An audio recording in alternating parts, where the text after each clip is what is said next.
Video number 65.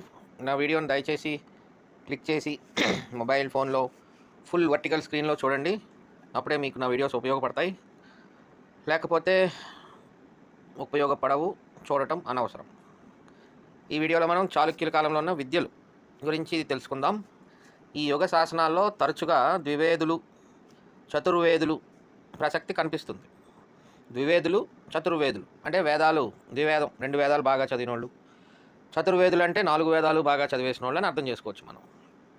ఈ చీపురుపల్లి శాసనంలోని మాధవవర్మ అని ఒక ఆయన ఉన్నాడట. ఆయన ఏంటంటే వేదాంగ పురాణ ఇతిహాస ధర్మశాస్త్ర ఆగమాలలో కులాంకుశ ప్రజ్ఞ ఉన్నవాడంట. చీపురుపల్లి శాసనంలో మాధవవర్మ ఆయన వేదాంగ పురాణ ఇతిహాస ధర్మశాస్త్ర ఆగమాలలో కులాంకుశ ప్రజ్ఞ ఉన్నవాడు. సో అది చీపురుపల్లి శాసనం మాధవవర్మ. పెదమద్దాలి శాసనంలోని గుప్త శర్మ తర్కంపై 70 వాక్యాలు వల్లివేసినట్టు.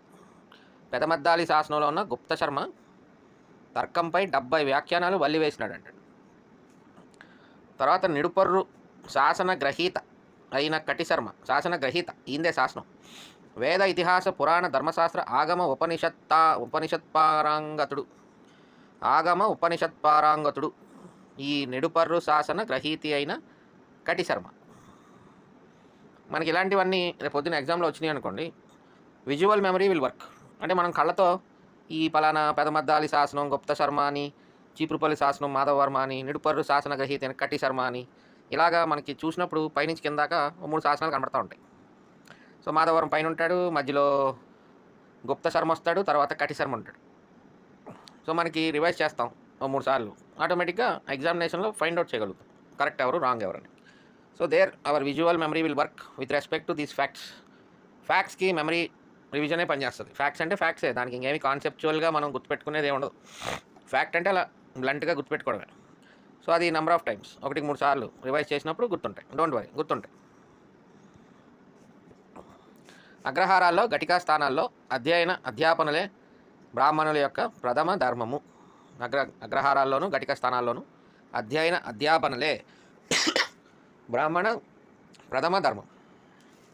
ఈ హెంజేర్లోని నొనంబేశ్వరాలయం, హేమావతిలోని నొనంబేశ్వరాలయం ఘటికా స్థానమని, అచట 90 మంది విద్యార్థులకు భోజన సౌకర్యం కల్పించబడిందని హీరే సముద్ర శాసనం అనంతపురం జిల్లా పేర్కొంటుంది. ఇది కాన్సెప్చువల్గా ఈ మ్యాటర్ ఉంది కాబట్టి గుర్తుంటుంది ఆటోమేటిక్గా. పలానా నొనంబేశ్వరాలయం హెంజేరు అనంతపురం జిల్లా హీరే సముద్రం శాసనంలో అక్కడ 90 మంది విద్యార్థులు భోజన సౌకర్యం కూడా కల్పిస్తూ అక్కడ ఘటికా స్థలం ఒకటి ఉంది అనేది ఒక కాన్సెప్ట్ బేస్డ్. సో మెమరీకి ఈజీగా ఉంటుంది. బట్ ఫ్యాక్ట్ బేస్డ్ మెమరీ కొంచెం కష్టం ఉంటుంది. ఫ్యాక్ట్ బేస్డ్కి వచ్చేసరికి ఒకటికి మనం రివైజ్ చేయక తప్పదు. ఘటికా స్థానాల్లో చతుర్దశ విద్యలతో పాటు ఆయుర్వేద, ధనుర్వేద, గాంధర్వ అర్థశాస్త్రాలలో బోధన జరిగేది. ఇంకా మొత్తం ఇప్పుడు మనకున్న స్కూల్స్ లాగే ఘటికా స్థానాలు ఉండేవన్నమాట. మూడో విష్ణువర్ధనుడు కవి పండిత కామధేనువు. అంతే, ఇంకా అలా గుర్తుపెట్టుకోవడమే. మూడో విష్ణువర్ధనుడు కవి పండిత కామధేనువు. కవి గాయక కల్పతరు అమ్మరాజు దాంట్లో మాత్రం మాధవభట్టు, పోతనభట్టు, భట్టదేవుడు ముగ్గురు ఉన్నారు. భట్టదేవుడు బిరుదేమో కవి చక్రవర్తి. కవి గాయక కల్పతరు అమ్మరాజు ఆస్థానంలో మాధవభట్టు ఉన్నాడు, పోతనభట్టు ఉన్నాడు, భట్టదేవుడు ఉన్నాడు. భట్టదేవుడికి మాత్రం కవి చక్రవర్తి బిరుదు. భట్టదేవుడు బిరుదాంచితుడు, కవి చక్రవర్తి బిరుదాంచితుడు. ఇదంతా కూడా కవి గాయక కల్పతరు అమ్మరాజు కొలువు స్థానంలో వీళ్ళందరూ ఉండేవారు. పైన మూడో విష్ణువర్ధనుడు కవి పండిత కామధేనువు. రాజరాజ నరేంద్రుడు కావ్యగీతి ప్రియుడు. రాజరాజ నరేంద్రుడు తాను పురాణములు, అర్ధ ధర్మశాస్త్రములు, రసాన్వితములైన కావ్యనాటకాలు పఠించి ఈశ్వరాగమములు పట్ల ఆసక్తి వహించినట్లు చెప్పుకున్నాడు. ఇవన్నిటి మీద తనకి ఇష్టం ఉందని చెప్పుకున్నాడు. అందుకని రాజరాజ నరేంద్రుడు కావ్యగీతి ప్రియుడు. ఇవన్నీ పఠించాను, ఇవన్నిటి మీద నాకు ఆసక్తి ఉంది అని రాజరాజ నరేంద్రుడు తన సొంతంగా చెప్పుకున్నందువల్ల అతన్ని కావ్యగీతి ప్రియుడు అని అనడం జరిగింది. రాజరాజ నరేంద్రుడి టైంలో ఎవరున్నారు?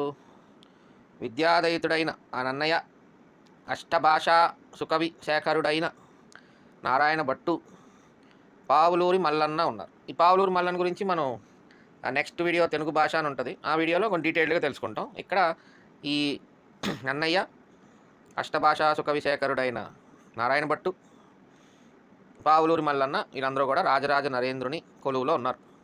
రాజరాజ నరేంద్రుడు కావ్యగీతి ప్రియుడు. సో ఇది వీడియో, చిన్న వీడియో. నెక్స్ట్ వీడియో మళ్ళీ కొంచెం పెద్దగా ఉంటుంది, ఎందుకంటే మన తెలుగు భాష అనేది టైటిల్ అనమాట. చాళుక్యుల కాలంలో తెలుగు భాష ఎలా ఉంది, ఇంకా దాని మీద కవితలు, పద్యాలు, పద్య శాసనాలు, మధ్య అక్షరాల శాసనం, ఆ శాసనం, ఈ శాసనం అన్నీ వచ్చేస్తాయి నెక్స్ట్ వీడియోలో. సో అందుకని ముందు ఈ విద్యలు అనేది ఒక వీడియో ఒకటిసుకున్నాం అనుకోండి. నన్నయ్య పోషించినది ఎవరు? మొదటి రాజేంద్రుడు కాదు, మొదటి కులోత్తుంగుడు కాదు, అమ్మరాజు కాదు, రాజరాజ నరేంద్రుడు, కావ్యగీతి ప్రియుడు.